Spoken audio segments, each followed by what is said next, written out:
തീർത്ഥം ലഭിക്കുന്ന സമയം ഈ തീർത്ഥം നമ്മൾ എന്ത് ചെയ്യും? സേവിക്കും, ഉള്ളിലേക്ക് സേവിക്കും. എത്ര തരം തീർത്ഥമുണ്ട്?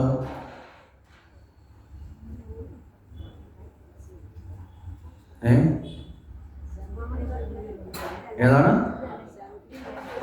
അത്? തീർത്ഥം ശക്തി തന്നാലും കെണ്ണി തന്നാലും തീർത്ഥം ഒന്നും, അതൊക്കെ ഒന്നേ ഉള്ളൂ. എത്ര തരം തീർത്ഥമുണ്ട്? സങ്കല്പമുണ്ട്. നമ്മൾ അറിയേണ്ട ചില ഘടകങ്ങളായതുകൊണ്ടാണ് ഇത് സൂചിപ്പിക്കുന്നത്. തീർത്ഥം എന്ന വാക്കിന്റെ അർത്ഥം എന്താ? നമ്മുടെ മനസ്സിൽ ഇപ്പോൾ തീർത്ഥം എന്ന് കേട്ടാൽ അമ്പലത്തിൽ നിന്ന് കിട്ടുന്ന ജലം എന്നൊരു സങ്കല്പത്തിലായിട്ടുണ്ട്. തീർത്ഥം എന്ന് പറഞ്ഞാൽ അതല്ല. തീർത്ഥം എന്ന വാക്കിന്റെ അർത്ഥം ശുദ്ധീകരിക്കുന്നതെന്തോ അതെല്ലാം തീർത്ഥമാണ്. നമ്മുടെ ഗുരുവിന്റെ സാമീപ്യം നമ്മളെ ശുദ്ധീകരിക്കുന്ന തീർത്ഥമാണ്. അപ്പൊ ഭാഗവതം ഭക്തനെ സംബന്ധിച്ചോളം അത് വായിച്ചു പഠിക്കുന്ന ഭക്തൻ അത് തീർത്ഥമാണ്. മനസ്സിലാവുന്നുണ്ടോ? അപ്പൊ നമ്മുടെ മാതാപിതാക്കള് നമുക്ക് അറിവ് കിട്ടുന്നത് ഇതെല്ലാം തീർത്ഥമാണ്. നമ്മളിപ്പോൾ ഏതെങ്കിലും ഒരു ക്ഷേത്രത്തിൽ പോകുന്നു, മനസ്സിലായില്ലേ? ക്ഷേത്രത്തിൽ പോയി തന്നെ നമ്മളെന്താ പറയുക? തീർത്ഥാടനം അല്ലേ? നമ്മളിപ്പോൾ ഗുരുവായൂർ പറയുമ്പോൾ ആൾക്കാർ ഇവിടെ പോകുന്നു, ഗുരുവായൂർ ഇപ്പോൾ തീർത്ഥാടനമാണോ? സാധാരണ ഭാഷത്തിനൊക്കെ എന്താ? ശുദ്ധീകരിക്കാനാണ് യാത്ര അല്ലേ? അതോ പർച്ചേസിങ്ങിനാണോ? ഇപ്പോൾ പോകുന്ന പലരും ഗുരുവായൂർ പോകുന്നു എന്നേ ഉള്ളൂ. ഗുരുവായൂരപ്പനെ കണ്ട് തിരിച്ചിറങ്ങിയാൽ അവിടെ ഇപ്പുറത്ത് നാരായണീയം ചെല്ലുന്ന സ്ഥലമുണ്ട്, അപ്പുറത്ത് ഭാഗവത യജ്ഞങ്ങൾ, ഭാഗവതത്തിൻ്റെ തത്വം പറയുന്നുണ്ട്, ഒരുപാട് കാര്യങ്ങളുണ്ട്. പക്ഷെ അതിലേക്കൊന്നും പോകില്ല, നേരെ എവിടേക്ക് പോകും? പിന്നെ ഗുരുവായൂർ പപ്പടം തൊട്ട് കൃഷ്ണന്റെ പടമുള്ള സാരി വരെ പർച്ചേസ് ചെയ്ത് ഇല്ലേ നമ്മളിങ്ങനെ പോരും. അത് ഓരോ കാലത്ത് ഓരോ തലമാണ്. ശരി, ഇവിടെ എന്തായാലും തീർത്ഥം എന്ന വാക്കിന്റെ അർത്ഥം ശുദ്ധീകരിക്കുന്നതെന്തോ അത് തീർത്ഥം. അപ്പൊ ക്ഷേത്രത്തിലേക്ക് പോകുമ്പോഴും ക്ഷേത്ര ദർശനം എന്തിനാണ്? നമുക്ക് ഈ ഭഗവാനിൽ നിന്ന് ഒരുപാട് കാര്യങ്ങൾ നേടിയെടുക്കാനല്ല, നേരെ മറിച്ച് നമ്മളെ ശുദ്ധീകരിക്കാനുള്ള സ്ഥാനമാണ് ക്ഷേത്രം. എന്തുകൊണ്ടാണ് ഈ ശുദ്ധീകരണത്തിന് ഇത്ര പ്രാധാന്യം വരുന്നത്? അതായത് മനോമാലിന്യങ്ങളാണ് കലിയുഗത്തിൽ മനസ്സിനെ ബാധിക്കുന്നത്. മനസ്സിലായില്ലേ? ആ മനോമാലിന്യങ്ങളെ അകന്നു പോകാൻ, മനഃശുദ്ധി കിട്ടാൻ വേണ്ടിയിട്ടാണ്. അതാണ് ക്ഷേത്രത്തിൽ നിത്യദർശനം വേണം എന്ന് പറയുന്നത്. മനസ്സിലായില്ലോ? ക്ഷേത്രത്തിൽ വല്ലപ്പോഴും ജന്മനാളിന് വെള്ളിയാഴ്ച ചൊവ്വാഴ്ച നോക്കിയല്ല പോകേണ്ടത്. സാധിക്കുമെങ്കിൽ നിത്യദർശനം തന്നെ ചെയ്യണം, ക്ഷേത്രത്തിൽ ചെയ്യണം. നമ്മൾ നിത്യേന ഈ കഴുകി വൃത്തിയാക്കുന്ന ഒരു വിളക്കും വല്ലപ്പോഴും കഴുകുന്ന ഒരു വിളക്കും രണ്ടും ബാഹ്യമായി കണ്ടാൽ നമുക്ക് എളുപ്പം അറിയാൻ പറ്റില്ലേ? എന്താ കാരണം? നിത്യേന കഴുകുന്നത് അത് വൃത്തിയുള്ളതായിരിക്കും, നല്ല തിളക്കം ഒക്കെ ഉണ്ടാവും. അതല്ലാതിരിക്കും എന്ത്? ക്ലാവ് പിടിക്കും അല്ലേ? അഴുക്കായിട്ട് മാറും. ഇതുപോലെ നമ്മളുമൊക്കെ ഈ സമൂഹത്തിൽ ജീവിക്കുമ്പോൾ വിവിധ ചിന്തകൾ കൊണ്ടും മറ്റു കാരണങ്ങൾ കൊണ്ടും ഒക്കെ ക്ലാവ് വരാൻ നമ്മുടെ മനസ്സിലും പല മാലിന്യങ്ങൾ വന്ന് ചേരാം. ഈ മാലിന്യങ്ങളെ അകറ്റാൻ നാമജപവും ഭഗവത് പ്രാർത്ഥനയും പ്രധാനമാണ്. അതിനാണ് നിത്യേന ക്ഷേത്ര ദർശനം എന്ന് പറയപ്പെടുന്നത്. അപ്പൊ ശുദ്ധീകരിക്കാനാണ് ക്ഷേത്ര ദർശനം. മനസ്സിലായില്ലേ? രണ്ട് തരത്തിലുള്ള ശുദ്ധിയുണ്ട്, ബാഹ്യശുചിയും ആഭ്യന്തര ശുചിത്വവും. മനസ്സിലായില്ലേ? ശൗചം എന്ന് പറഞ്ഞാൽ ബാഹ്യശുചിത്വത്തിലാണ് നമ്മൾ കുളിക്കുന്നത്, പുറമേ കുളിച്ചു തുണി കഴുകി നല്ല തുണി ഒക്കെ ഉപയോഗിക്കുന്നത്. ആന്തരികമായ ശുചിത്വം അതിനേക്കാൾ പ്രധാനമാണ്. ബാഹ്യശുചിത്വം ഇല്ലെങ്കിലും ഏത് ശുചിത്വമാണ് ഏറ്റവും പ്രധാനം? ആന്തരിക ശുചിത്വമാണ്. ഇത് നമുക്ക് ശ്രീകൃഷ്ണ കുചേല സമാഗമത്തിൽ കാണാം. ഭഗവാൻ കുചേലനെ വാരിപ്പുണരാൻ ചെല്ലുമ്പോൾ കുചേലൻ പലതവണ ഓടി മാറുന്നുണ്ട്. എന്താ കാരണം? ഭഗവാനെ, എൻ്റെ മുഷിഞ്ഞ ശരീരം, അതിലുള്ള ദുർഗന്ധം, മനസ്സിലായില്ലേ? മണ്ണും അഴുക്കും ചെളിയും ഒക്കെ പുരണ്ട് നിൽക്കുന്ന ഈ ശരീരത്തിൻ്റെ ദുർഗന്ധങ്ങളോ അഴുക്കോ അങ്ങയുടെ ഈ മനോഹരമാർന്ന ശരീരത്തിൽ, കാരണം എന്താ? കൃഷ്ണൻ രാജാവാണ്, നല്ല വസ്ത്രങ്ങളാണ്, നല്ല സുഗന്ധലേപനങ്ങളൊക്കെയാണ് പൂശിയിരിക്കുന്നത്. മനസ്സിലായില്ലേ? അതിലേക്കൊന്നും ചേരരുതെന്ന് പറഞ്ഞ് മാറുമ്പോൾ ഭഗവാൻ എന്താ ചെയ്യുന്നത്? കുചേലനെ വാരി ചേർത്ത് പിടിക്കും. എന്താ കാരണം? കുചേല, നീ ഉദ്ദേശിക്കുന്നതല്ല യഥാർത്ഥത്തിൽ എൻ്റെ ഭാവം, മനഃശുദ്ധിയാണ് ഞാൻ പ്രധാനമായി കരുതുന്നത്. മനസ്സിലായില്ലേ? മനഃശുദ്ധിയാണ് പ്രധാനം. അപ്പം മനഃശുദ്ധിക്ക് പ്രാധാന്യം ഉണ്ട്. അതിനാണ് നമ്മൾ ക്ഷേത്രത്തിലെത്തി നാമം ജപിക്കുന്നത്. നാമം ജപിച്ച് നമ്മൾ ആ ക്ഷേത്രത്തിൽ തീർത്ഥം സേവിക്കുന്നതിനാ ആന്തരികമായ ശുചിത്വം ഉണ്ടാവാനാണ്. ഇനി തീർത്ഥം തരുന്ന സമയത്തും വാങ്ങുമ്പോഴും കൊടുക്കുമ്പോഴും ശ്രദ്ധിക്കേണ്ട ഒരു കാര്യമുണ്ട്. കൊടുക്കുന്ന തിരുമേനിമാർ ഒരിക്കലും തീർത്ഥം തോനെ കൊടുക്കാൻ പാടില്ല, കൂടുതൽ കൊടുക്കാൻ പാടില്ല. പക്ഷെ ചിലരൊക്കെ അമ്പലത്തിൽ പോയാൽ തോനെ തന്നില്ലെങ്കിൽ, കൂടുതൽ തന്നില്ലെങ്കിൽ തിരുമേനി ഒരു നോട്ടം നോക്കും, ഇച്ചിരി തീർത്ഥമെങ്കിലും തന്നൂടെ. അറിയാവുന്ന തിരുമേനിമാർ തീർത്ഥം കൂടുതൽ കൊടുക്കരുത്. കാരണം തീർത്ഥം കുടിക്കാനുള്ളതല്ല. മനസ്സിലായില്ലേ? തീർത്ഥം വയറ്റിലേക്ക് എത്താനുള്ളതല്ല, നാവിൽ തന്നെ തീർന്നാൽ അത്രയും ഭംഗി. അതിന് താഴോട്ട് തീർത്ഥം വരേണ്ട ആവശ്യമില്ല. കൂടി താഴോട്ട് വന്നാൽ ഹൃദയത്തിൻ്റെ ഈ ഭാഗം വരെ, ഇതിന് താഴോട്ട് വന്നാൽ തീർത്ഥം മൂത്രമായി മാറും എന്നൊരു ചൊല്ലുണ്ട്. വയറ് നിറയ്ക്കാനല്ല തീർത്ഥം, മനസ്സിലായില്ലേ? അപ്പം വളരെ കുറച്ച്. ഇനി തീർത്ഥം വാങ്ങുമ്പോൾ എങ്ങനെ വാങ്ങണം അതിനുണ്ട്. ചിലരൊക്കെ ഈ കൈയൊക്കെ ഇങ്ങനെ 1 ലിറ്ററിൻ്റെ കണക്കിലാക്കി ഇങ്ങനെ പിടിച്ചിട്ട് വാങ്ങുന്നവരുണ്ട്. പറ്റുമെങ്കിൽ ഇതും കൂടെ ചേർത്ത് വെക്കുക, 2.5 ലിറ്റർ കയ്യിലിരിക്കട്ടെ എന്ന് പറഞ്ഞ്, മനസ്സിലായില്ലേ? അങ്ങനെയല്ല. തീർത്ഥം വാങ്ങുമ്പോൾ കൈകൾ നിവർന്നു തന്നെ ഇരിക്കണം. ഈ തള്ളവിരലൊന്ന് ചേർത്ത് മടക്കിയാൽ കൈകളിൽ ഒരു കുഴി ഉണ്ടാവുന്ന എത്രയാണോ അത്ര മാത്രം. ഒരു നെല്ലെടുത്ത് നേരെ കുത്തി വെച്ചാൽ ഒരു നെല്ലിൻ്റെ അത്രയും കുഴി മാത്രമേ കയ്യിലുണ്ടാവാവൂ. ഒരു നെല്ലിട എന്ന് പറയും, മനസ്സിലായില്ലേ? ഒരു നെല്ല് നേരെ നിവർത്തി വെച്ചാൽ നമ്മുടെ ഈ ഭാഗത്ത് വെച്ചിട്ട് ഇങ്ങനെ വെച്ചാൽ എത്ര കുഴി വരുമോ അത്രയും മാത്രം, അത്ര കുഴിയേ ഉണ്ടാവാവൂ. കൈ നിറച്ചിങ്ങനെ പിടിച്ചു വാങ്ങേണ്ട കാര്യം ഇല്ല. അപ്പോൾ ആ തീർത്ഥം വാങ്ങിക്കഴിഞ്ഞാൽ ഇനി ഇത് സേവിക്കണമല്ലോ അല്ലേ?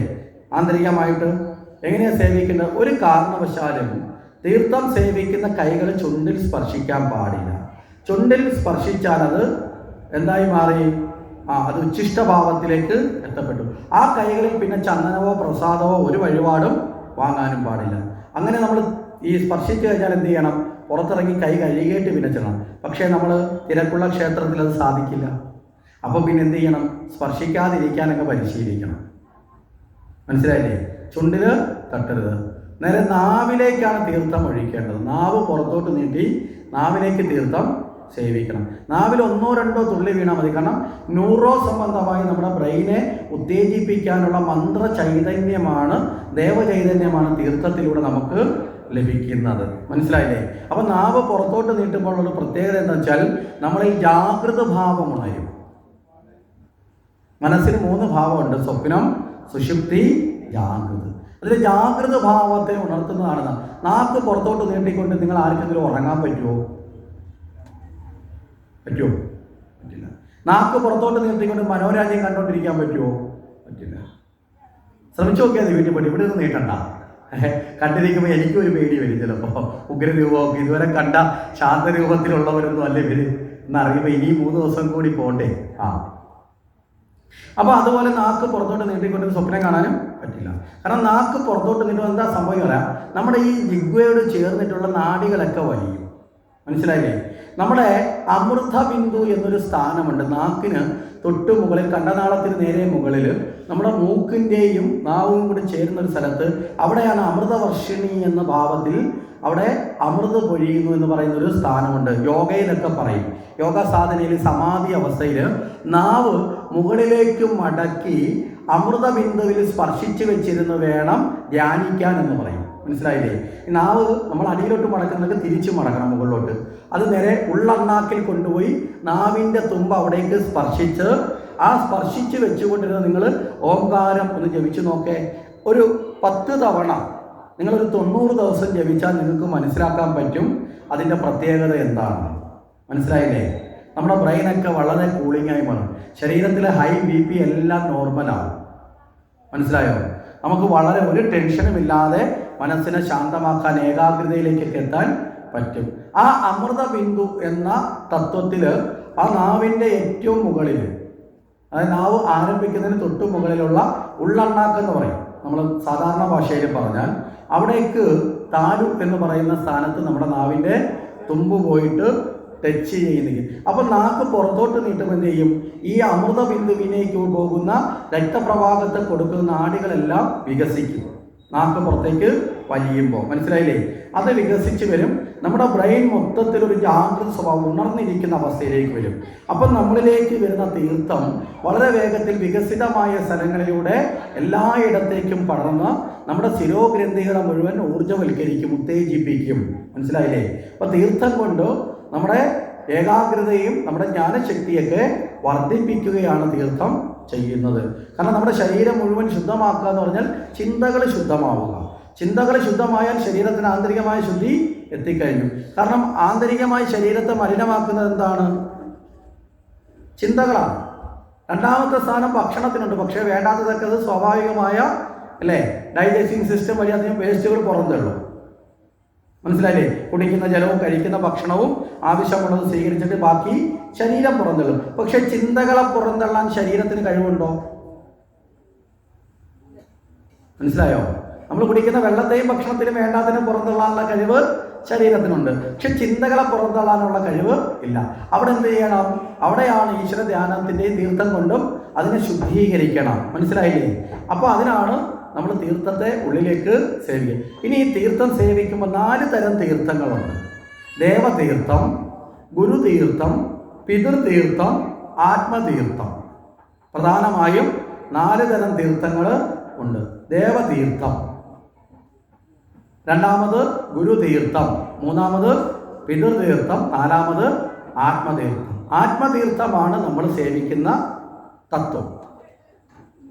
ദേവതീർത്ഥം എന്താണ്? ദേവപൂജാദി കാര്യങ്ങളിൽ ചെയ്യുമ്പോൾ തീർത്ഥം അവിടെ അർപ്പിക്കുന്നതാണ്.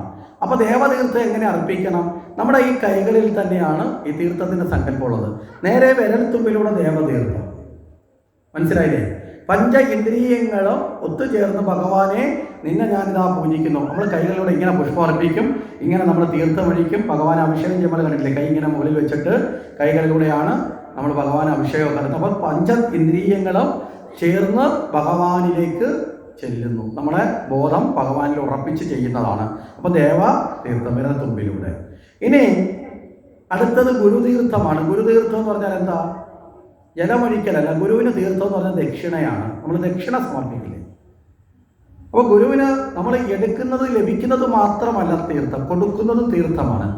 ചിലപ്പോൾ എടുക്കുന്നത് കൊണ്ട് ശുദ്ധീകരിക്കും, കൊടുക്കുന്നത് കൊണ്ടും ശുദ്ധീകരിക്കും. മനസ്സിലായില്ലേ? അപ്പോൾ നമ്മൾ ക്ഷേത്രത്തിൽ തീർത്ഥം വാങ്ങി പ്രസാദം വാങ്ങി നമ്മൾ ശുദ്ധീകരിക്കും.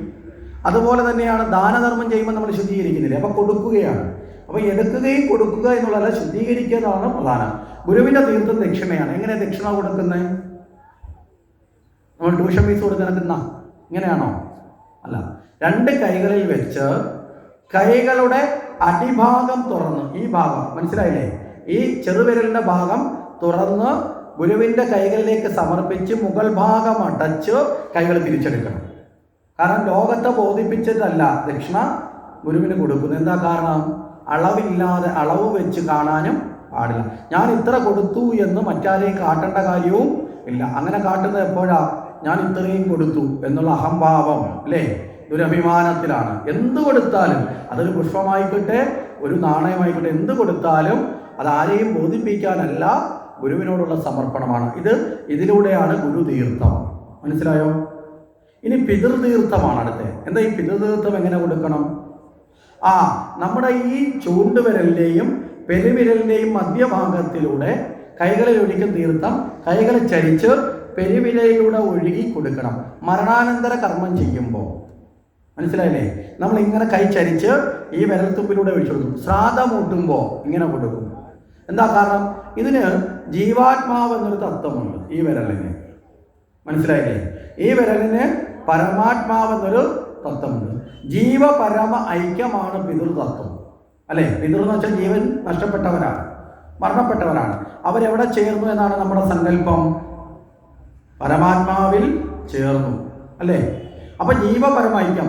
ഇതാണ് നമ്മൾ ശബരിമലയിൽ പോകുമ്പോൾ ശബരിമലയിൽ ഇരിക്കുന്ന ഭഗവാന്റെ ഒരു മുദ്രയുണ്ട്. ഏതാണ്?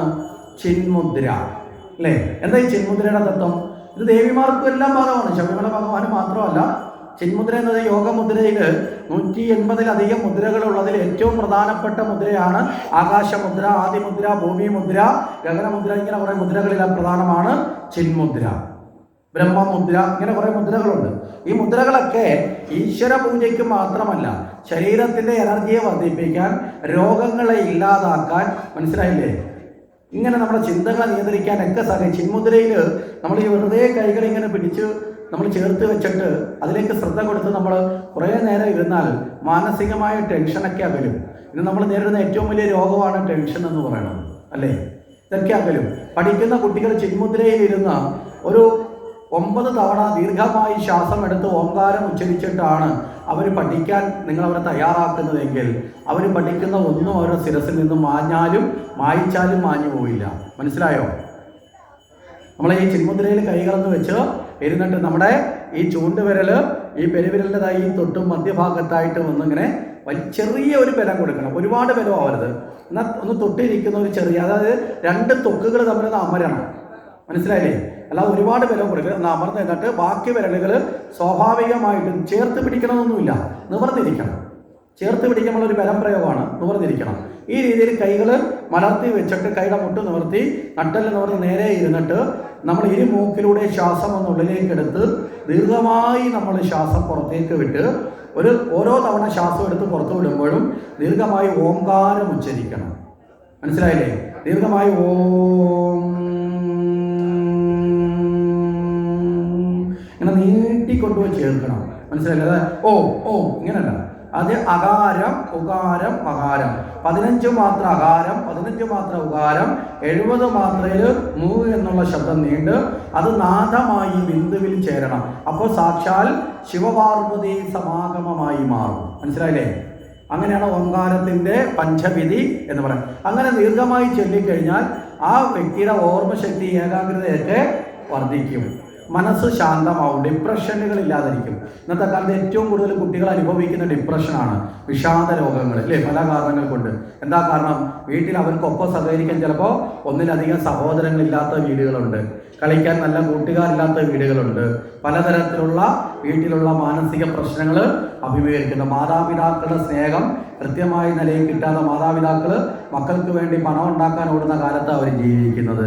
അപ്പോൾ ആ സ്നേഹം കിട്ടാനും മനസ്സ് പങ്കുവെക്കാനും ഒക്കെ സാധിക്കാതെ വരുമ്പോൾ ഏകദേശം നല്ലൊരു ശതമാനം കുട്ടികളും മാനസിക ഡിപ്രഷനിലാണ്. ഇന്ന് പല കുട്ടികളും വീട്ടിലെ കമ്പ്യൂട്ടറിനകത്തെയും മൊബൈലിനകത്തെയും ഗെയിമിനോടാണ് സംസാരിക്കുന്നത്. മനസ്സിലായില്ലേ? അപകടകരമായ ഗെയിമുകൾ പല കുട്ടികളുടെയും ജീവനെ തന്നെ അപകടത്തിൽ ആഴ്ത്തുന്നുണ്ട്. ഇതൊക്കെ നമ്മളൊന്ന് ചിന്തിക്കുന്നത് നല്ലതാണ്. അപ്പോൾ ഇവിടെ ഈ കൈകൾ ചേർന്ന് വരുന്നത് ചിന്മുദ്ര എന്ന് പറഞ്ഞു. ഈ ചിന്മുദ്രയ്ക്ക് മറ്റു ചില പ്രത്യേകതയുണ്ട്. അതായത് തമോ ഗുണം, രജോ ഗുണം, സത്വഗുണം കടന്ന് ജീവാത്മാവ് പരമാത്മാവിൽ ചേരുന്നു. ഇതാണ് പഞ്ചഭൂത സ്വരൂപനായ അയ്യപ്പൻ്റെ തത്വം. ശരീരം, മനസ്സ്, ബുദ്ധി, അത് കഴിഞ്ഞാൽ ബോധം. ഈ വരുന്ന ബോധമെന്നും പറയും, ജീവാത്മാവെന്ന് പറയും, ബോധമെന്ന് പറയും. നമ്മൾ ആരോടെങ്കിലും സംസാരിക്കുമ്പോൾ നമ്മൾ ഇങ്ങനെയല്ലേ സംസാരിക്കുന്നത്? നീ ജീവാത്മാവിൻ്റെ പ്രതീകമാണ്, അല്ലേ? ചൂണ്ടുവിരലെന്ന് പറയും. അപ്പോൾ ബോധത്തിൻ്റെ പ്രതീകമാണ്, ജീവാത്മാവിൻ്റെ പ്രതീകമാണ്. ചൂണ്ടുമർമ്മം എന്നൊക്കെ പറയും, ചൂണ്ടുവിരൽ. അപ്പോൾ ഈ ബോധം പരമാത്മാവിലേക്ക് ചേരണം. അതാണ് ചിന്മുദ്ര എന്ന് പറയുന്ന മുദ്ര. അപ്പോൾ ഇവിടെ പറഞ്ഞത് അതിലൂടെയാണ്, ഈ തള്ളവിരലൂടെയാണ് ഏത് പിതൃ തീർത്ഥം. ഇനി ആത്മതീർത്ഥം എങ്ങനെയാ? നമ്മുടെ കൈകളിൽ കിട്ടുന്ന തീർത്ഥം നമ്മൾ സേവിക്കേണ്ടത് ഈ ഭാഗത്തൂടെയാണ്. ഇപ്പോൾ പലരും ഇങ്ങനെയൊക്കെ ആക്കിയിട്ടുണ്ട്, നിലത്ത് വീഴാതെ കുടിക്കാനുള്ള പദ്ധതി. പിന്നെ ക്ഷേത്രത്തിൽ ചെല്ലുമ്പോൾ പൂജാരിമാർ ഇങ്ങനെ കുടിക്കുന്ന കണ്ടിട്ടുണ്ട്. അവിടെ നമ്മൾ മനസ്സിലാക്കുക, അവർ ദേവശരീരത്തെ സൃഷ്ടിക്കാൻ ദേവതീർത്ഥം എന്ന സങ്കല്പത്തിലാണ് ഇങ്ങനെ ഒഴിക്കുന്നത്. മനസ്സിലായില്ലേ? നമ്മൾ സേവിക്കുമ്പോൾ അത് ഇങ്ങനെ തന്നെ ആയിരിക്കണം. ഈ കൈയുടെ വിരൽത്തുമ്പിലൂടെ ഇങ്ങനെ വീണം, കൈ ഉയർത്തി വാ തുറന്ന് നാക്ക് പുറത്തോട്ട് നീട്ടി ആ നാവിലേക്ക് തീർത്ഥം വീഴണം. അത് ദേഹത്ത് വീഴുന്നതുകൊണ്ട് തെറ്റുമില്ല. ഇനി ഇത് കഴിഞ്ഞാലോ, ഈ കൈയെടുത്ത് തലയിൽ തുടച്ച് കളയൽ പരിപാടി തെറ്റാണ്. തീർത്ഥം കയ്യിൽ പിന്നെ അധികം ഉണ്ടെങ്കിൽ അത് തലയ്ക്ക് മുകളിൽ കൊടയാണ്. മനസ്സിലായില്ലേ? അത് തളിക്കാം. ഇതാണ് തീർത്ഥ സങ്കല്പം. ആ രീതിയിൽ തീർത്ഥം സേവിച്ചു കഴിഞ്ഞാലാണ് പ്രസാദം തരുന്നത്. ഭഗവാന് ചാർത്തിയ ചന്ദനം അല്ലെങ്കിൽ കുങ്കുമത്തിൽ എന്താ? നമ്മുടെ ആജ്ഞാചക്രത്തിലും വിശുദ്ധി ചക്രത്തിലും നിർബന്ധമായും പ്രസാദം തൊടണം. മനസ്സിലായില്ലേ? തൊടാൻ ഒരുപാട് സ്ഥലമുണ്ട്, 16 ഭാഗങ്ങൾ തന്നെ പറയുന്നുണ്ട്. ശരീരത്തിൻ്റെ വിവിധ ഭാഗങ്ങൾ, 2 കരങ്ങൾ, കരമുട്ടുകൾ, സന്ധികൾ, അത് കണക്ക് തന്നെ നാഭിയുടെ ഇരുവശങ്ങൾ, പുറകു ഭാഗം, ഇങ്ങനെയൊക്കെ കുറേ സ്ഥലങ്ങളൊക്കെ പറയുന്നുണ്ട്. അപ്പോൾ എല്ലായിടത്തും ഒന്നും പ്രാക്ടിക്കലല്ല, ആണോ? അല്ല. പക്ഷെ 2 സ്ഥലങ്ങളിൽ പ്രാക്ടിക്കലാണ്. ഒന്ന് ആജ്ഞാചക്രം. ആജ്ഞാചക്രം എന്ന് വെച്ചാൽ മുമ്പേ പറഞ്ഞ് നമ്മൾ റബ്ബർ സ്റ്റിക്കർ ഒട്ടിക്കുന്ന സ്ഥലം, അതിന് പകരം അവിടെയാണ് പ്രസാദം തൊടേണ്ടത്. പിന്നെ നമ്മുടെ വിശുദ്ധി, കണ്ഠനാളം. കാരണം സച്ചിന്തകൾ ഉണരാനും മനസ്സിനെ ആ ചൈതന്യം ഉള്ളിലേക്ക്, അതിൻ്റെ പ്രവാഹം ഉള്ളിലേക്ക് കൊണ്ടുപോകാനും. ഓരോ പ്രസാദത്തിനും പ്രത്യേകത. ഭസ്മത്തിന് ചന്ദനം, കുങ്കുമം, ഇതിനൊക്കെ ഓരോരോ ദേവതാ തത്വം അനുസരിച്ചുള്ള വ്യത്യാസങ്ങളുണ്ട്. അപ്പോൾ അത് നേരെ തൊടണം. അത് കഴിയുമ്പോൾ അതിൽ കിട്ടുന്ന പുഷ്പം, ഈ പുഷ്പം ഭഗവാനെ പൂജിച്ച പുഷ്പം നമുക്ക് തരുന്നു. മനസ്സിലായില്ലേ? നമ്മൾ കൊണ്ടുകൊടുത്ത കൂടയിൽ നിന്ന് തിരിച്ചു തരത്തില്ല. ഭഗവാനെ അർച്ചിച്ചതിന് ശേഷം ഭഗവാന്റെ പാദത്തിൽ നിന്ന് വാരിയെടുക്കുന്ന പുഷ്പമാണ് നമുക്ക് തരുന്ന പ്രസാദത്തിൽ വെച്ച് തരുന്നത്. മനസ്സിലായി? അങ്ങനെ ഒരു വ്യത്യാസമുണ്ട്. നമ്മൾ കൊടുത്തത് കണക്കാപ്പൂ തരാൻ പാടില്ല. അർച്ചിച്ച പൂക്കൾ ഭഗവാന്റെ പാദത്തിൽ നിന്നെടുത്ത് തിരിച്ചേരണം. അപ്പം മന്ത്രോച്ചാരണത്തോടെ ആ ഭഗവത് ചൈതന്യം വന്ന് ചേർന്നപ്പോൾ നമ്മളിൽ തരുമ്പോൾ നമ്മളിലെ പൂക്കളിൽ ആ ഭഗവാന്റെ ചൈതന്യമുണ്ട്. ആ ചൈതന്യത്തെ എന്ത് ചെയ്യണം? അതിനെ എടുത്ത് 2 നാഡികളിലൂടെ ആ മണത്തെ ഉള്ളിലേക്കിടണം. ഇടത് മൂക്കിലൂടെയും വലത് മൂക്കിലൂടെയും നമ്മുടെ ഉള്ളിലേക്ക് ആ പൂക്കൾ മണക്കണം. മനസ്സിലായില്ലേ? ക്ഷേത്രത്തിൽ നിന്ന് കിട്ടുന്ന പൂ എടുത്ത് മണക്കണം. 2 മൂക്കിൽ എന്താ? ഇടനാഡി, പിംഗലാനാഡി. ഇടനാഡി എന്ന് പറയുമ്പോൾ ചന്ദ്രനാഡി, പിംഗല എന്ന് പറയുമ്പോൾ സൂര്യനാഡി. മനസ്സിലായോ? കാലത്തിന്റെ പ്രതീകമാണ് സൂര്യനും ചന്ദ്രനും. ശരീരത്തിന്റെ പ്രാണശക്തിയെ നിലനിർത്തുന്ന 2 നാഡികളുണ്ട്. ഈ 2 നാഡികളുടെയും പിംഗലയും. ഈ 2 നാഡികളിലൂടെ ഇത് ശ്വസിക്കുമ്പോൾ ഉള്ളിലേക്ക് ആഞ്ഞെടുക്കുന്ന ഈ ചൈതന്യം നമ്മുടെ ശരീരത്തിൽ നട്ടലിൻ്റെ ഏറ്റവും താഴെ അറ്റത്തെ കുണ്ഡിലിനി വരെയുള്ള സ്ഥാനത്ത് വന്ന് ആ 6 ചക്രങ്ങളിൽ ശുദ്ധീകരിക്കപ്പെടും. നമ്മൾ പറയില്ലേ, പടി 6 കടന്ന് അവിടെ ചെല്ലുമ്പോൾ. മനസ്സിലല്ലേ? നില 6 കടപ്പതുണ്ട് ഹരിനാരായണ. ഈ 6 ചക്രങ്ങളിലും ഭഗവാന്റെ ചൈതന്യം കൊണ്ട് ചലനമുണ്ടാകും, അതിന് ശക്തിയുണ്ടാവും, അല്ലെങ്കിൽ അത് ഊർജ്ജവൽക്കരിക്കപ്പെടും. അതിനാണ് ഈ പുഷ്പം നമ്മൾ മണക്കുന്നത്. മണത്ത് കഴിഞ്ഞാലോ നമ്മൾ 2 കണ്ണുകളിലേക്കും വരും. എന്തിനാണ്? സൂര്യ ചന്ദ്രന്മാർ, കാലത്തിൻ്റെ പ്രതീകം. കാലത്തിലെ നമ്മുടെ ജീവിതത്തെ മുന്നോട്ട് നയിക്കുന്ന ഈശ്വര ചൈതന്യമാണ് കാലത്തിന് പ്രതീകം. സൂര്യനും ചന്ദ്രനും എന്ന് പറയുന്നത് കാലത്തിന് പ്രതീകമാണ്. പകലും രാത്രിയും ചേരുമ്പോഴല്ലേ ദിവസം, ദിവസം ചേർന്നല്ലേ മാസം, മാസവും ആഴ്ചയിലെ ആഴ്ചയും മാസവും വർഷവും ഒക്കെ. ഇപ്പൊ കാലത്തിന്റെ പ്രതീകം ആരെ ആധാരമാക്കിയാണ്? സൂര്യ ചന്ദ്രന്മാരെ. ഇനി അത് മാത്രമല്ല, നമ്മുടെ ശരീരത്തിന് വേണ്ട 2 ഭാഗങ്ങളുണ്ട്. ഒന്ന് താപവും അതുപോലെ തന്നെ ശീതവും. ഇത് 2ഉം ശരീരത്തിൽ വേണം. അതായത് ചൂടും വേണം, തണുപ്പിക്കലും വേണം. നമ്മുടെ ശരീരം ഓട്ടോമാറ്റിക്കായിട്ട് ചൂടായി കഴിഞ്ഞാൽ അതിനെ തണുപ്പിക്കണം. നമ്മൾ പറയത്തില്ല, ഒരു വണ്ടി സ്ഥിരമായി ഓട്ടിച്ചാൽ, ഒരു മിഷൻ ഓട്ടിച്ചാൽ കുറച്ച് നേരം ഒന്ന് നിർത്തി വെക്കുന്നു, തണുക്കട്ടെ എന്ന് പറയില്ലേ? പറയത്തില്ലേ? ഇതിനേക്കാളും വലിയ മിഷനാണ് നമ്മുടെ ശരീരം. മനസ്സിലായില്ലേ? അതുകൊണ്ടാണ് ഈ ഇന്നത്തെ കാലത്ത് കുട്ടികളുടെ പഠനത്തെക്കുറിച്ച് പറയുമ്പോൾ എങ്ങനെ പഠിക്കണം എന്നൊക്കെ പറയുന്ന ഈ പഠനത്തിനെ കുറിച്ച് വിദഗ്ധന്മാരായ ആൾക്കാർ പറയും, തുടർച്ചയായി ഇരുന്ന് കുട്ടികളെ പഠിപ്പിക്കരുത്. നമ്മൾ വിചാരിക്കും രാവിലെ മുതൽ വൈകുന്നേരം വരെ പഠിച്ചാൽ കുട്ടിയുടെ ഓർമ്മശക്തി കൂടും. പക്ഷെ അവൻ വായിച്ചുകൊണ്ടേയിരിക്കും, പക്ഷെ അവൻ്റെ മെമ്മറിയിലൊന്നും കാണില്ല. അതിനിടയ്ക്ക് ഒരു നിശ്ചിത സമയം, ഒരു 20 - 25 മിനിറ്റ് കഴിയുമ്പോൾ ഒരു 5 - 10 മിനിറ്റ് അവനെ ഫ്രീ ആക്കി വിട്ടേക്കാം. മനസ്സിലായില്ലേ? ഈ 5 - 10 മിനിറ്റ് വീട്ടിലുള്ള ഇഷ്ടമുള്ള എന്തെങ്കിലും കാര്യം ചെയ്തോട്ടെ. ആ സമയത്ത് ഒരു പാട്ട് കേൾക്കാം, ആ സമയത്ത് ഒരു നാമം ചെല്ലാം, അല്ലെങ്കിൽ ആ സമയത്ത് വീട്ടിൽ അമ്മയെ സഹായിക്കാം, അല്ലെങ്കിൽ വീട്ടിൽ വളർത്തു മൃഗങ്ങളുണ്ടെങ്കിൽ അതിനെ പരിപാലിക്കുക. ഇതെന്തെങ്കിലും ഒരു കാര്യം ചെയ്യണം. അത് കഴിഞ്ഞ് പിന്നെ വീണ്ടും ആവണം. കാരണം എന്താ? ബ്രെയിനെ കൂൾ ചെയ്ത് നിർത്തണം. ചൂടായി കഴിഞ്ഞാൽ ഇതിന് ഒബ്സർവ് ചെയ്തെടുക്കാനുള്ള കഴിവ് നഷ്ടപ്പെടും.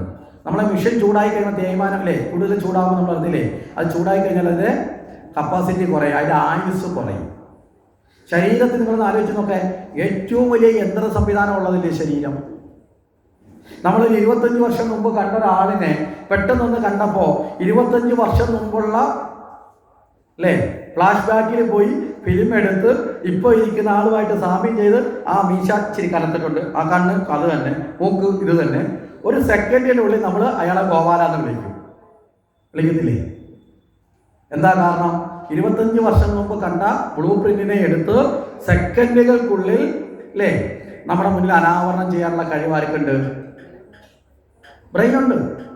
അത് ഫോട്ടോ മാത്രമല്ല, രൂപം മാത്രമല്ല. നമ്മൾ വളരെ പണ്ട് ചിലർ പറയും മറന്നു പോകുന്നൊരു ശീലമുണ്ട്. ഒരിക്കലും നമ്മൾ പഠിക്കുന്നത് മറന്നു പോകില്ല കേട്ടോ. മറവി ഒരു അനുഗ്രഹമാണ്. കാരണം ചില കാര്യങ്ങൾ മറന്നുപോയ ദുഃഖങ്ങളൊക്കെ ഇല്ലാണ്ടാവും. പക്ഷെ ഒരിക്കലും മറന്നു പോവുകയല്ല, ഓർത്തെടുക്കാനുള്ള കഴിവിൽ നിന്ന് നമ്മൾ പുറകോട്ട് പോവുക ചെയ്യുന്നത്. ഇപ്പോൾ ഈ ന്യൂറോ സംബന്ധമായ സർജറി നടത്തുന്ന വിദഗ്ധരായ ഡോക്ടർമാർ പറയാറുണ്ട്, ചില രോഗികളിൽ സർജറി ചെയ്യുമ്പോൾ ഇവരുടെ ഉപകരണങ്ങൾ അറിയാതെ ഈ തലച്ചോറിൻ്റെ ഏതെങ്കിലും ഒരു ഭാഗത്ത് സ്പർശിച്ച് തട്ടിക്കഴിഞ്ഞാൽ ഇവർ 10 വയസ്സിലുള്ള കാര്യങ്ങൾ പിന്നെ പറഞ്ഞു കൊടുക്കും. നമ്മൾ പറയും കിളി പോയതാന്ന് പറയും. കിളി പോകുന്നതല്ല, കിളി വന്നതാ. പഴയ കിളി വീണ്ടും എന്ത് ചെയ്തു? അത് പറക്കാൻ തുടങ്ങി.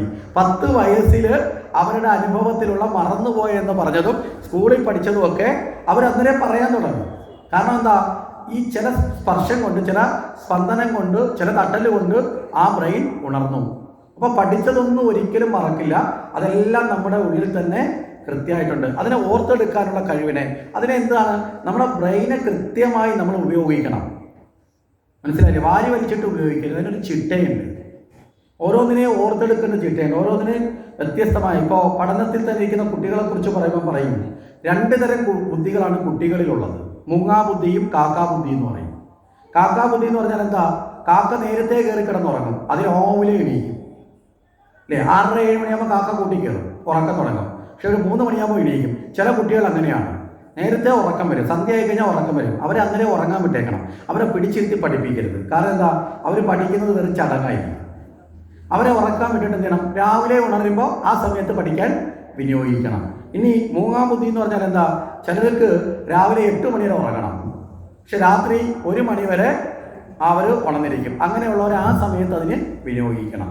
ഇത് കുറച്ച് കഴിഞ്ഞാൽ, ഒരു ചെറുപ്പപ്രായം കഴിഞ്ഞാൽ പിന്നെ ഈ മൂങ്ങാം ബുദ്ധി കാക്ക ബുദ്ധിയൊക്കെ ഇത് മാറി തിരിഞ്ഞു വരും. മനസ്സിലായില്ലേ? അപ്പം ഇങ്ങനെ ഓരോ കാര്യത്തെയും നമ്മുടെ ബ്രെയിനിൻ്റെ യുക്തമനുസരിച്ച് നമ്മൾ അതിനെ വിനിയോഗിച്ച് കൊണ്ടുവരണം. ഇതിലും ഈ ചൂടിനെയും തണുപ്പിനെയും ക്രമീകരിക്കുന്നതിലും ഈ 2 നാഡികൾക്ക് പ്രാധാന്യമുണ്ട്. മനസ്സിലായില്ലേ? കാരണം ഇടത് മൂക്കിലൂടെ പോകുന്ന ഇടനാഡിയുടെ പ്രാണന് തണുപ്പാണ്. ആരെങ്കിലും സംശയം ഉണ്ടെങ്കിൽ വീട്ടിൽ പോയിട്ട് സ്വസ്ഥമായിട്ടിരിക്കുമ്പോൾ വലത് മൂക്കൊന്ന് പതുക്കെ അടച്ചു വെച്ചിട്ട് ഇടത് മൂക്കിലൂടെ ശ്വാസം നമ്മുടെ കൈകൾ ഇങ്ങനെ വെച്ചിട്ട് ശ്രദ്ധിച്ചാൽ മതി. ഈ മൂക്കിലൂടെ വരുന്ന വായുവിന് ഒരു തണുപ്പ് ഭാവം ഉണ്ട്. അതാണ് ശരീരത്തിലെ കൂളിംഗ് സംവിധാനം, AC വർക്ക് ചെയ്യും. മനസ്സിലായില്ലേ? വലത് മൂക്കിലൂടെ ഉള്ളതിന് ഒരു ചൂടുള്ള പ്രവാഹമുണ്ട്. മനസ്സിലായോ? അതാണ് നമ്മുടെ ശരീരത്തിൻ്റെ താപത്തെ കുറയുമ്പോൾ ഉയർത്തി നിർത്തുന്നത്, വേണ്ട താപത്തെ ക്രമീകരിക്കുന്നത്. അപ്പോൾ ഒരു AC സംവിധാനം, ഓട്ടോമാറ്റിക്കൽ AC, നമ്മളെ വീട്ടിലൊക്കെ വെച്ചിരിക്കുന്ന സാധനം നമ്മുടെ ഉള്ളിൽ തന്നെയുണ്ട്. ഇതിൻ്റെ പ്രയോഗത്തെയാണ് നമ്മൾ ഹിമാലയത്തിലൊക്കെ പോയി കഴിഞ്ഞാൽ അവിടെയൊക്കെ ചില സന്യാസി വര്യന്മാർ ചെറിയൊരു തോർത്തൊക്കെ കൊടുത്ത് മഞ്ഞുമലയിലൂടെ വസ്ത്രം ഇല്ലാതെയൊക്കെ നടന്നു പോകും. നമ്മൾ പോയിട്ട് എത്ര എണ്ണം പുതച്ചാലും നമ്മൾ വിറയ്ക്കും. എന്താ കാരണം? ഇവർക്ക് അത്ഭുതമൊന്നും ഉള്ളതല്ല, ഇവർ ഈ കഴിവിനെ വർദ്ധിപ്പിക്കുക. കാരണം സൂര്യനാഡിയിലൂടെ സൂര്യഭേദി പ്രാണായാമം തണുപ്പ് കാലത്ത് ഇവർ കൂടുതൽ ചെയ്യും.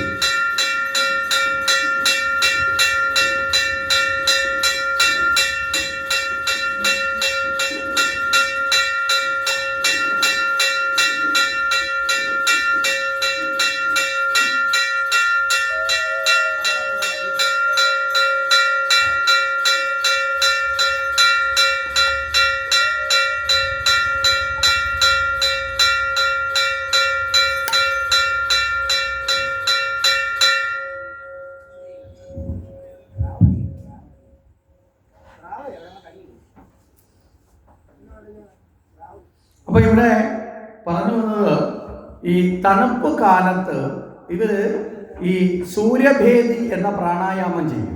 സൂര്യഭേദി എന്ന് വെച്ചാൽ ശ്വാസം പൂർണ്ണമായും വലതു മൂക്കിലൂടെ മാത്രമായിരിക്കും. മനസ്സിലായില്ലേ? വലതു മൂക്കിലൂടെ സൂര്യാനുലോമ വിലോമ എന്ന് പറയും. സൂര്യഭേദിയിലൂടെ പ്രാണായാമം ചെയ്താൽ ശരീരത്തിന്റെ ഉള്ളെന്തെയും ചൂട് വർദ്ധിച്ചു വരും. അപ്പൊ പുറമേ നിന്നുള്ള തണുപ്പ് അറിയില്ല. ഇനി അതീവമായ തണുപ്പ് കാലത്തോ അവർ ചൂട് കാലത്ത്, തണുപ്പ് കാലത്ത് സൂര്യഭേദി ചെയ്യും. അതേ കണക്ക് തന്നെ ചൂട് കാലത്തിൻ്റെയും ചന്ദ്രഭേദി പ്രാണായാമം ചെയ്യും. ചന്ദ്രാനുലോമ വിലോമ ഇടത് മൂക്കിലൂടെയുള്ള പ്രാണായാമം ചെയ്യും. അപ്പോൾ അതീവമായ ചൂട് കാലത്ത് തണുപ്പിലേക്കും, മനസ്സിലായില്ലേ, തണുത്ത കാലത്തേക്ക് ശരീരത്തെ ഓട്ടോമാറ്റിക് എതിരെ ക്രമീകരിക്കും, ചൂടിലേക്കും ക്രമീകരിക്കും. ഈ പ്രാണായാമ പ്രക്രിയയിലൂടെ ശരീരം എന്ന് പറയുന്ന ഒരു അത്ഭുത സാധനമാണ്. നമ്മളതിനെ കൃത്യമായി ഉപയോഗിക്കാൻ തീരുമാനിച്ചാൽ വളരെ അത്ഭുതകരമായ പ്രവർത്തികൾ കാഴ്ചവെക്കാനുള്ള കഴിവ് ഏതിനുണ്ട്? നമ്മുടെ ഈ ശരീരത്തിനുണ്ട്. മനസ്സിലായില്ലേ? ഒരു വലിയ മായാപ്രപഞ്ചമാണ് ഈ ശരീരം. നമ്മൾ പുറമേ കാണുന്ന കണക്ക് കയ്യും കാലും മൂക്കും നാക്കുമെന്ന് മാത്രമല്ല, നമ്മളൊരു സ്ഥലത്തിരുന്നു കൊണ്ട് മനസ്സ്, ടെലിപ്പതിക് സിസ്റ്റം നമ്മൾ കേട്ടിട്ടുണ്ട്. ഒരു സ്ഥലത്തിരുന്നു കൊണ്ട് നമ്മൾ മനസ്സിൽ വിചാരിച്ചാൽ എത്ര ദൂരത്തിരിക്കുന്ന ആളിൻ്റെ മനസ്സിലേക്ക് നമുക്ക് ഒരു മൊബൈലും ഇല്ലാതെ മെസ്സേജ് അയക്കാൻ പറ്റും. പണ്ട് കാലത്ത് ശങ്കരാചാര്യ സ്വാമികൾ സന്യാസം സ്വീകരിച്ചു പോകുമ്പോൾ കുട്ടിക്കാലത്ത് അമ്മ പറഞ്ഞൊരു വാക്കുണ്ട്, മകനെ എപ്പോഴാണോ എനിക്ക് നിന്നെ കാണണമെന്നൊരു ആഗ്രഹം തോന്നുന്നത് ആ സമയത്ത് നീ മകൻ തിരിച്ചു വരണം. മനസ്സിലായില്ലേ? അതുവരെ സന്യസിച്ചോളാൻ അമ്മ അനുവാദം കൊടുത്തു. അവസാനം മരണക്കിടക്കയിൽ കിടക്കുമ്പോൾ ആ കിടക്കയിൽ വെച്ച് തൻ്റെ മകൻ്റെ മുഖം ഒന്ന് കാണണമെന്ന് ആഗ്രഹിച്ച അമ്മ മനസ്സിൽ സ്മരിച്ചു. ഇന്നത്തെ കണക്ക് തപാലില്ല, മൊബൈലില്ല, ആരെയും വിട്ടു പറഞ്ഞിട്ടില്ല. പക്ഷേ ആ മകൻ തൊട്ടടുത്ത സമയത്ത് തന്നെ അമ്മയുടെ മുന്നിലേക്ക് വന്നു. കാരണം എന്താ? അമ്മയുടെ ആഗ്രഹം ആ മകൻ തിരിച്ചറിഞ്ഞു. എന്താണ്? ഇതാ മനസ്സിൻ്റെ ഒരു ഉന്നതമായ തലമാണ്. മനസ്സിലായില്ലേ? നമുക്കും പരീക്ഷിക്കാവുന്നതേ ഉള്ളൂ. നിങ്ങൾ ഏതെങ്കിലും ഒരു സ്ഥലത്ത് സ്വസ്ഥമായിട്ടിരിക്കുക, വളരെ ശാന്തമായിട്ടിരുന്ന് നമ്മുടെ കൈയും കാലും ഒക്കെ സ്വതന്ത്രമാക്കി വെച്ച് കൈവെള്ള ആകാശത്തിന് അഭിമുഖമായിട്ടൊന്ന് മലർത്തി വെക്കുക. മുമ്പേ പറഞ്ഞവർക്ക് ചിന്മുദ്രയെ പിടിക്കാമെങ്കിൽ ചിന്മുദ്രയെ പിടിക്കുക. നട്ടലൊക്കെ നിവർത്തി ഇരുന്നിട്ട് ഒരു 10-15 തവണ നിങ്ങൾ ദീർഘമായി ശ്വാസം എടുത്ത് വളരെ പതുക്കെ ശ്വാസം വിട്ട് നിങ്ങൾ പതുക്കെ മനസ്സിനെയൊക്കെ ശാന്തമാക്കി ഉള്ളിലേക്ക് ശ്രദ്ധിച്ചിട്ട് ആരെയാണോ നിങ്ങൾക്ക് കാണേണ്ടത്, നിങ്ങൾക്ക് അടുപ്പമുള്ള ആളിനെ ആവണേ. നാളെ അവിടെ ഇരുന്നുകൊണ്ട് നരേന്ദ്രമോദിയെ കാണണോ ട്രംപിനെ കാണണമെന്നൊന്നും പറഞ്ഞു കളയരുത്. നമുക്ക് പരിചയമുള്ള നമ്മളെയും അറിയാവുന്ന ആൾ, അവരെയാണ് ഏറ്റവും എളുപ്പം സാധിക്കുന്നത്. മനസ്സിലായില്ലേ? നിങ്ങൾ അവരുടെ പേര് മനസ്സിൽ ഉച്ചരിച്ചിട്ട് അവരെന്നെ വിളിക്കും, അവരെന്നെ ഓർക്കും, അവരെന്നെ ഓർക്കും, അവർ എന്നെ ഓർക്കും എന്ന് നിങ്ങൾ ഒരു 10 തവണ പറഞ്ഞിട്ട് ഒരു 15 മിനിറ്റ് ശാന്തമായി ഇരുന്ന് നിങ്ങൾ ആ വ്യക്തിയുടെ രൂപത്തെ ഓർത്ത് നോക്കേ. ഒരു സംശയം വേണ്ട, ഒരു 12 മണിക്കൂറിനുള്ളിൽ ഒന്നുകിൽ നിങ്ങൾ അവരെ ഫോണിൽ വിളിക്കും, അവരിങ്ങോട്ട് നിങ്ങളെ വിളിക്കും, അല്ലെങ്കിൽ അവർ നിങ്ങളെ തേടി വരും. വളരെ കൃത്യമാണ്. ടെലിപ്പതിക് സമ്പ്രദായം പരിശീലിച്ചാൽ ആർക്കും നേടാവുന്നതാണ്. വളരെ സിമ്പിളായിട്ടുള്ള മെത്തേഡാണ്. അങ്ങനെയുള്ള ഈ സംവിധാനത്തിലേക്കൊക്കെ നമ്മൾ എത്തുന്നത് ഈ ബ്രെയിൻ്റെ കഴിവ് അനന്തമായതുകൊണ്ടാണ്. ഇനി ഇവിടെ ഈ പുഷ്പങ്ങൾ ഈ നാടികളിലൂടെ മണക്കുന്നതിന് വലിയ പ്രാധാന്യമുണ്ട്. അതുകൊണ്ടാണ് ഇത് ഇത്രയും വിശദമായിട്ട് പറഞ്ഞത്. നമ്മളിപ്പോൾ പറഞ്ഞിരുന്നു പാർവതീ പരിണയം അല്ലേ, ദേവിയും മഹാദേവനും. ഇട എന്ന് പറയുന്ന നാടി ദേവിയും പിങ്കള എന്ന് പറയുന്ന നാടി മഹാദേവനും. മനസ്സിലായില്ലേ? അപ്പോൾ ദേവിയുടെയും മഹാദേവന്റെയും സമാഗമമാണ് ഈ നാഡികളിലൂടെ ഈ 6 ചക്രങ്ങളിലും ഉണ്ടാകുന്നത്. ഇവിടെ ഈ ചക്രങ്ങളിൽ ഇത് ക്രോസ് ചെയ്തിട്ടാണ് പോകുന്നത് ഈ നാഡികൾ. മനസ്സിലായില്ലേ? അത് നേരെ വന്നാണ് നമ്മുടെ പ്രാണചൈതന്യത്തെ ഉണർത്തുന്നത്. അപ്പോൾ ഇതാണ് നമ്മളെ തീർത്ഥം സേവിക്കുന്നതിലും പുഷ്പം സ്വീകരിക്കുന്നതിൻ്റെയും പ്രാധാന്യം. അപ്പോൾ തീർത്ഥം സേവിക്കുമ്പോൾ കൈകളിൽ സ്പർശിക്കാതെ, ചുണ്ടിൽ സ്പർശിക്കാതെ സേവിക്കണം. ആത്മതീർത്ഥം എന്ന നിലയിൽ സേവിക്കണം. തീർത്ഥങ്ങൾ 4 തരത്തിലുണ്ടെന്ന് നമ്മൾ അറിയണം. ഓരോ തീർത്ഥത്തിൻ്റെയും പ്രാധാന്യം എന്താണെന്ന് നമ്മൾ അറിയണം. പുഷ്പങ്ങൾ സ്വീകരിക്കുമ്പോൾ അത് എങ്ങനെയാണ് പ്രസാദം സ്വീകരിക്കേണ്ടത് എന്നതും നമ്മൾ അറിഞ്ഞ് ആ തീർത്ഥങ്ങൾ ഉപയോഗിക്കുമ്പോൾ നമ്മുടെ ജീവിതത്തിനത് ഗുണപ്രദമായി